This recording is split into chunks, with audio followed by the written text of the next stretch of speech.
नमस्कार, वंदे मातरम। मैं हूं श्यामगिरी। आप देख रहे हैं हमारा चैनल मुद्दा भारत का यानी मुद्दा आपका। आज का हमारा मुद्दा है बीजेपी और आरएसएस का। जहाँ पिछले दिनों आरएसएस और बीजेपी को लेकर काफ़ी कंट्रोवर्सी हुई थी, जिसमें जेपी नड्डा जी ने कहा था कि लोकसभा चुनाव के प्रचार के दौरान कहा था कि हमें अब आरएसएस की ज़रूरत नहीं पड़ेगी, आगे चल के हमको आरएसएस की ज़रूरत नहीं पड़ेगी। इसको लेकर काफ़ी बवाल हुआ। तो आज हम इसी विषय पर चर्चा करेंगे कि बीजेपी के बगैर आरएसएस, आरएसएस के बगैर बीजेपी, क्या ये संभव हो सकेगा या क्या इंडिपेंडेंट बीजेपी आगे बढ़ सकती है। हालांकि लोकसभा चुनाव ने काफ़ी परिणाम इस पर दिखा दिया है, लेकिन आज हम इस पर विशेष चर्चा करेंगे कि और जानेंगे कि बीजेपी और आरएसएस का संबंध किस तरह रहा है और आगे किस तरह रहेगा। सर, स्वागत है आपका हमारे चैनल में फिर से।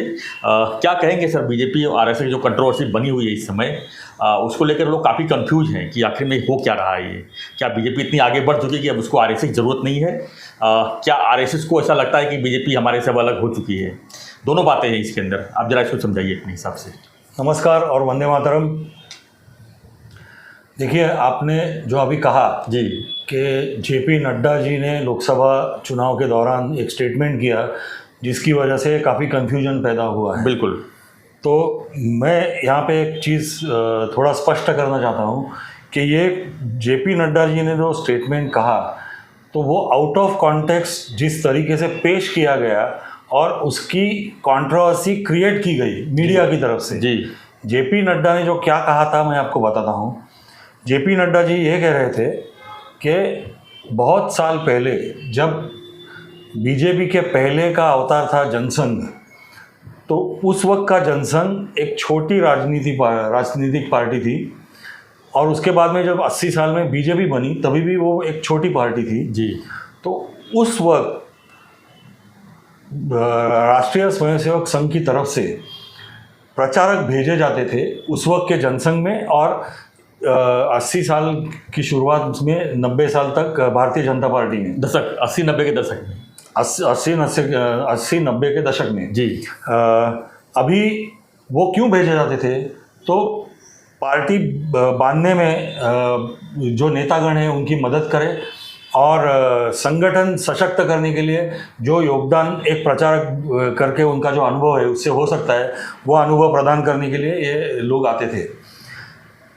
अब बोलने के फ्लो में नड्डा जी ये बोल गए कि आज भारतीय जनता पार्टी बहुत बड़ी पार्टी हो चुकी है और अभी ऐसी स्थिति नहीं है कि संघ से कोई प्रचारक इधर ना भी आए तो भी हमें प्रॉब्लम होगा या हमें प्रचारक की ज़रूरत है ही। जी। हाँ, ऐसी सिचुएशन अभी नहीं है। भारतीय जनता पार्टी खुद के बलबूते पे बड़ी पार्टी बन चुकी है और वो अपने ही जो संगठन है उसमें से नए नए नेतागण पैदा कर सकती है। अभी एक तरह से ही हो गया ना कि हमको अब आरएसएस की जरूरत नहीं पड़ेगी। नहीं, ये क्या है, जब कोई निगेटिव सोचता है तो ये ऐसी बातें होती है। उसका जो पॉजिटिव अर्थ लेना चाहिए, जो वो कहना चाहते थे वो वही है। उन्होंने जो कहा वो सच ही है। भारतीय जनता पार्टी पहले 80 साल के दशक में छोटी पार्टी थी। जी। उस वक्त वो पार्टी को फैलाने के लिए हर देश भर लोगों की ज़रूरत पड़ती थी, तो संघ अपने संगठन में से प्रचारक भेजते थे। अभी भारतीय जनता पार्टी बहुत बड़ी पार्टी हो गई है। पहले जो सिर्फ नॉर्थ इंडिया और वेस्ट इंडिया की पार्टी कहलाई जाती थी, इस चुनाव में तो आपने देख लिया पूरे देश भर भारतीय जनता पार्टी की शाखा है।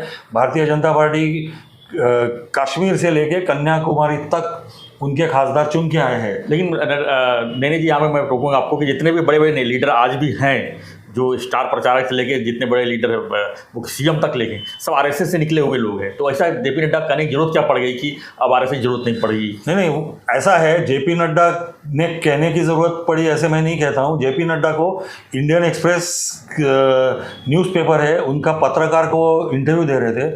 वो पत्रकार ने उनको डायरेक्ट सवाल किया था कि आरएसएस और बीजेपी का रिलेशन क्या है, और उसके जो उपचुनाव एक सवाल का जवाब देने के बाद वो उप प्रश्न पैदा कर रहा था। तो वैसे वो नड्डा जी उसका आंसर देते गए। हुआ क्या कि वो पत्रकार ने सिर्फ ये बात उछाली और मीडिया में सब जगह फैला दी कि ये बोल रहे हैं कि अभी हम बड़ी पार्टी हो गए, हमें ज़रूरत नहीं है। जी। वो किस कॉन्टेक्स्ट में बोला गया वो पूरा बताया नहीं गया, और ये पूरा बवाल सिर्फ मीडिया और मीडिया ने ही खड़ा किया बवाल था। बाकी मैं एक चीज़ आज आपके माध्यम से अपने दर्शकों को बताना चाहता हूँ कि कोई मिसअंडरस्टैंडिंग नहीं रहना चाहिए। नड्डा जी ने एक और स्टेटमेंट किया था, वो उसने बताया नहीं है। उन्होंने कहा था आरएसएस एक कल्चरल ऑर्गेनाइजेशन है, Bharatiya Janata party political organisation है। मैं बताना चाहता हूँ आरएसएस और भारतीय जनता पार्टी का रिश्ता, ये पिता और पुत्र का जो रिश्ता होता है एक घर में, वही रिश्ता आरएसएस और भारतीय जनता पार्टी का है। दोनों एक विचारधारा के एक घर के सदस्य है। राष्ट्रीय स्वयंसेवक संघ है, मूल संगठन है। भारतीय जनता पार्टी एक राजनीतिक क्षेत्र में काम करने वाली उनसे ही तैयार हुई एक दूसरी घटक है, एक संस्था है। आरएसएस ये हिंदू समाज को एकत्रित करने का ज़्यादातर काम करती है, और आरएसएस का ब्रीद वाक्य क्या है कि हमें राज नहीं, हमें समाज बदलना है, हमें नेशन बिल्डिंग जैसे कहते हैं, राष्ट्रीय पुनर्निर्माण का काम हम करना चाहते हैं। ऐसा आरएसएस हमेशा प्रचार करती आई है और कर रही है, और उनका कार्यक्षेत्र वही उन्होंने ये किया हुआ है। भारतीय जनता पार्टी ने अपना कार्यक्षेत्र राजनीति ये चुना है। अभी राजनीति और राष्ट्रीय पुनर्निर्माण ये भी जुड़े हुए कैसे है मैं आपको बताता हूँ। संगठन आरएसएस का फैलाने के लिए भी सत्ता अगर साथ में हो तो सत्ता एक साधन के रूप में मदद होती है। कैसे मैं बताता हूँ। 2014-15 में राष्ट्रीय स्वयंसेवक संघ की 51,300 शाखाएं थी देश भर। जी। आज 2022-23 में वो बढ़ के हो गई है 68,651। तो ये क्यों हुई? क्योंकि भारतीय जनता पार्टी की सत्ता है केंद्र में, और शाखाएं फैलाने के लिए और लोगों को जोड़ने के लिए, जैसे भारतीय जनता पार्टी की आइडियोलॉजी संघ की आइडियोलॉजी है।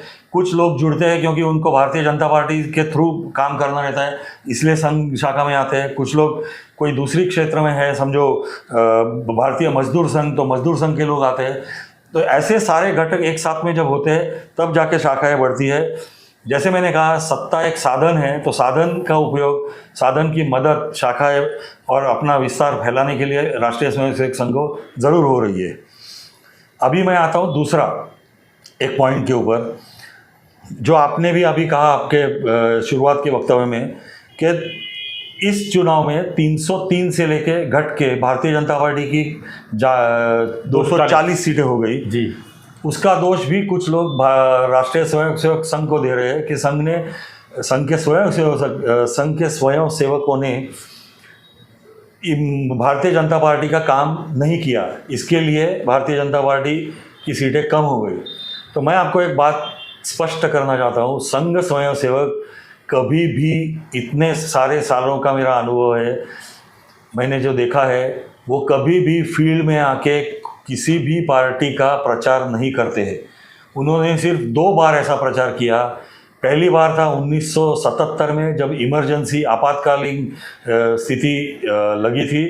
तो उसके बाद में जब चुनाव हुए तब इंदिरा गांधी को पराजित करना ये एक ध्येय सारे भारतीयों का हो गया था। उस वक्त संघ स्वयंसेवक ने पूरी जी जान लगा के जनता पार्टी का प्रचार किया। और दूसरी बार 2014 में जब नरेंद्र मोदी जी का नाम प्रधानमंत्री के कैंडिडेट करके घोषित किया गया, तब 10 साल की कांग्रेस की सत्ता कैसे भी करके उनको हराना ज़रूरी समझा संघ ने। उस वक्त संघ स्वयंसेवक पूरा ताकत के साथ फील्ड में उतरे थे।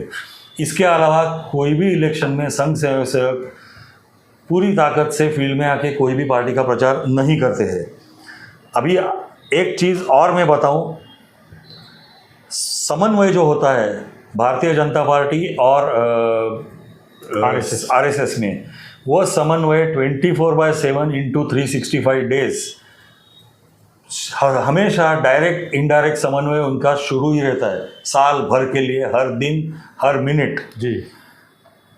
बजट का एग्जांपल दूंगा मैं। बजट की जो मीटिंग्स होती है, तो बजट के मीटिंग्स के वक्त स्वदेशी जागरण मंच जो एक संगठन एक घटक है संघ का, या भारतीय किसान मंच संस्था है, या तो भारतीय मजदूर संघ है, या तो लघु उद्योग भारती है, या तो सहकार भारती है, ये निरनिरामय अलग अलग क्षेत्र में काम करने वाली जो संस्था है, जो घटक है आरएसएस के, उनके सारे जो प्रमुख कार्यकर्ता प्रमुख नेतागण होते हैं, उन सबके साथ विचार विनिमय किया जाता है अपनी पॉलिसीज़ बनाने के लिए, अपनी नीतियां तय करने के लिए। इसमें आप देखो सहकार भारती के जो संस्थापक थे सतीश मराठे जी, वो आज आरबीआई पे इंडिपेंडेंट डायरेक्टर है। आईसीसीआर जो है Indian centre for cultural relations, उसके जो मुखिया रह चुके हैं 5 साल विनय सहस्रबुद्धे जी, वो रामभाऊ मालगी प्रबोधिनी के अध्यक्ष रह चुके हैं। फिर रामभाऊ मालगी प्रबोधिनी के ही एक डायरेक्टर जो थे रविंद्र साठे जी, वो अभी खादी उद्योग बोर्ड के अध्यक्ष हैं। तो ऐसे संघ के विचार पे चलने वाले अनेक छोटे बड़े कार्यकर्ते, अलग अलग क्षेत्र में काम करने वाले कार्यकर्ते आज भारतीय राजनीति में और भारतीय क्या कहते हैं उसको, in the field of education, culture, politics और फाइनेंस, हर जगह पे बड़े अहदे पे काम कर रहे हैं। उनका भारतीय जनता पार्टी के साथ रेगुलर समन्वय रहता है। गत 2 दिन पहले राजनाथ सिंह जी के बंगले के ऊपर दिल्ली में एक 5 घंटे की बड़ी मीटिंग हुई, जिसमें अमित शाह जी, नड्डा जी, अरुण कुमार जी और दत्ता जी होसबाड़े, ये संघ के 2 बड़े अधिकारी हैं, इन 5 लोगों की एक बैठक हुई, जिसमें 5 घंटे तक अलग अलग विषयों पे विचार विनिमय हुआ। जिसमें एक विषय था कि भारतीय जनता पार्टी का अगला राष्ट्रीय अध्यक्ष कौन होना चाहिए। तो ये मैं आपको संक्षेप में आज बता दिया हूँ, सबकी गलतफहमियाँ दूर करने का एक प्रयास कर रहा हूँ।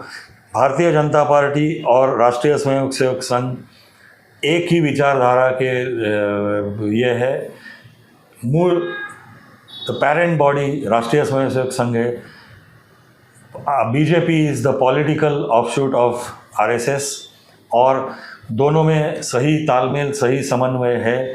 उनमें कोई भी किसी भी तरह का बेबनाव। धन्यवाद दिनेश जी। तो हमारा चर्चा यही था कि आरएसएस और बीजेपी का जो इसमें कंट्रोवर्सी चल रहा है, खासकर कि आगे वाले चुनाव में कितना इसका असर पड़ सकता है, लेकिन एक्चुअली क्या हुआ था इस पर हम खुलासा कर रहे थे हमारे सहयोगी दयानंद दिनेश जी। तो कुल मिला के यही कहा जा सकता है कि बीजेपी की आरएसएस के बगैर नहीं अधूरा है, और आरएसएस भी बीजेपी को संगठन साथ में ले चलने के लिए हमेशा उत्साहित, क्योंकि आरएसएस का प्रमुख धारणा यही रहता है कि हिंदुत्व को इकट्ठा करना, और बीजेपी भी शायद इसी प्रवाह में जो है अपने आप को सत्ता भी पाने में सफल होती है, क्योंकि हिंदू वगैरह न तो बीजेपी है न तो आरएसएस। तो हमारा मेन उद्देश्य यही था कि आखिर इन दोनों जो कंट्रोवर्सी हो रही है उसका जो आगे पीछे लोगों को जो विचारधाराएं बन रही है उसको ठीक करना था। तो आपको हमारा वीडियो कैसा लगा हमें कमेंट बॉक्स लिखिए, और बने रहिए हमारे साथ, देखते रहिए हमारा चैनल मुद्दा भारत का। चैनल को लाइक शेयर और सब्सक्राइब जरूर करें। धन्यवाद सर, धन्यवाद, जय हिंद।